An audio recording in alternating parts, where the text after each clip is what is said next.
Afadhali shemu tumeonana. Niambie. Manake hapa nilikuwa nakuja kwako.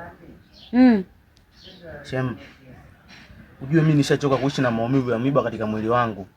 Wakati najua jinsi gani ya maumivu kuyaendo na nikaishi vizuri tu. Unamaanisha nini Kuluni? Swali zuri shemu. Nachomaanisha mimi nahitaji emergency afe. Ha? Wewe. Unasemaje? Sasa shemu wewe hapo sichokielewa nini? Na unajua fika emergency mimi ndio chanzo cha kuninyima furaha. Emergency ndio ameshikilia Salma kwa sasa. Na unajua kabisa mimi Salma ninavyompenda. Hakuna mwanamke yoyote anaweza kubadilisha hisia zangu kwa sasa zaidi ya Salma. Sawa, shemeji. Mimi nimekwambia hilo swala mimi sijalishinda. Ulioniagiza. Kwa nini unafanya hivyo? Hivyo shemu, ushawahi kuwaza haya machozi na ulia kila siku yataisha lini? Au unapenda shemu mimi ukiona naumia? Mimi kwa sasa sina chaguo zaidi ya hilo, emergency kufa, mimi kuishi vizuri. Kwa sababu unajua atakapokufa emergency, mimi ndio nitakuwa fursa kuwa na Salma. Sawa. Tuko pamoja na hilo. Japo kwa ni mtihani mgumu lakini tuko pamoja. Alafu chengine shemu, ishi utakapofanya kama itaenda vizuri, kuna kiasi cha pesa nitakupatia. Sawa. Haina shida. Basi sawa shemu, uwe na siku njema. Nawe pia.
Kaka. Vipi? Poa. Sasa hivi ndo mrudi shule? Ndio. Sasa kafanya mazingira ya kubadilisha nguo hizo, kuja kuchukua hela hapa ukale mgawani, manake sipo sawa kabisa. Hata sijisikii kupika. Kaka, wewe nielezee tu kila kitu kilichokuwepo.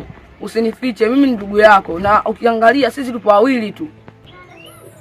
Kuwa yaone mdogo wangu Mudiki.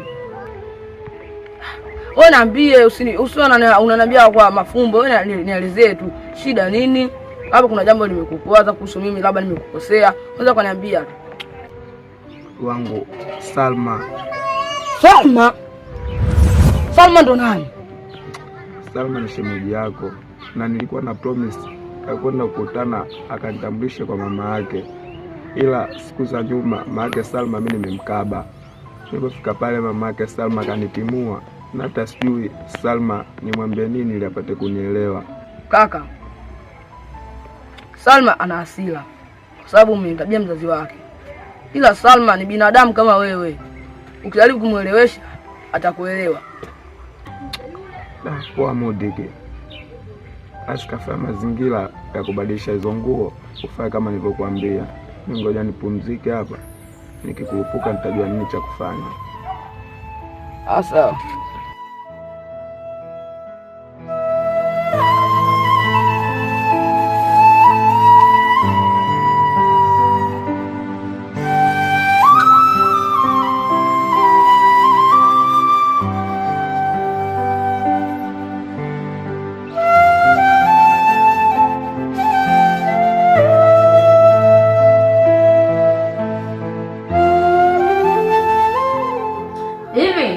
Mwanangu, toka ile juzi kumfukuza yule mkabadi wako hapa nyumbani.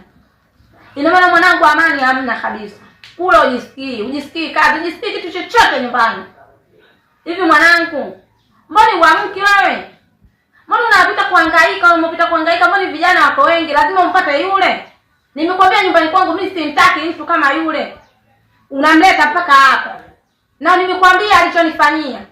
Bado unakasirika uko bize. Mimi mwanangu mbona sikuelewi wewe Sio hivyo mama, Lakini nini?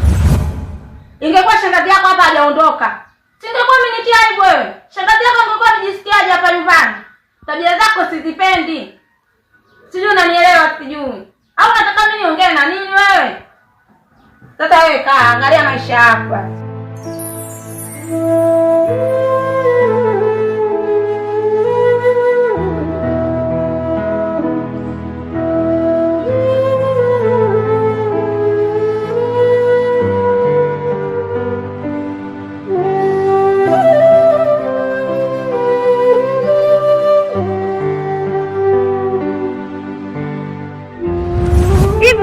Kitu gani ambacho unaweza kuniambia mimi nikakuelewa? Najua ni ngumu sana kunielewa Salma. Sema ndio hivyo tu Salma. Imetokea tu kama bahati mbaya. Naomba unielewe Salma. Naomba unisamehe sana. Hata bi mkubwa pia nenda kamuelekeza nisamehe. Sio makusudio yangu Salma. Nimefanya hiyo yote kwa sababu ya mdogo wangu pia. Na wewe mwenyewe unaelewa. Hivi wewe uko na akili timamu nikikuuliza? Hivi ni mara ngapi nilikwambia uache hizo mambo? Nilikwambia mara ngapi? Kwa hiyo uko tayari kuona wengine wanaumia ili wao waone furaha? Hivi mimi nilikwambia mara ngapi kwamba naweza nikakuhudumia wewe pamoja na huyo mdogo wako? Anatumia ada shilingi ngapi ambayo mimi nanishinda? Au unakula kiasi gani ambacho mimi kinanishinda wewe kukupa hela kwa ajili ya matumizi? Yaani nilitaka nikuveche nikupe kila kitu kwenye maisha yangu lakini umejaribia mwenyewe. Sikia nikwambie. Haiwezekani mimi namuona mama yangu anarudi nyumbani anaumia anaugulia vidonda afu ndio chanzo afu kategemea mimi nitakusamehe tu kila slice. Sikia emergency. Kwa sasa mimi sipo sawa. Sipo sawa kabisa. Nikiwa sawa nitakutafuta. Kaa mbali na mimi. Salma. Na nikitoka sasa kunitafuta. Salma.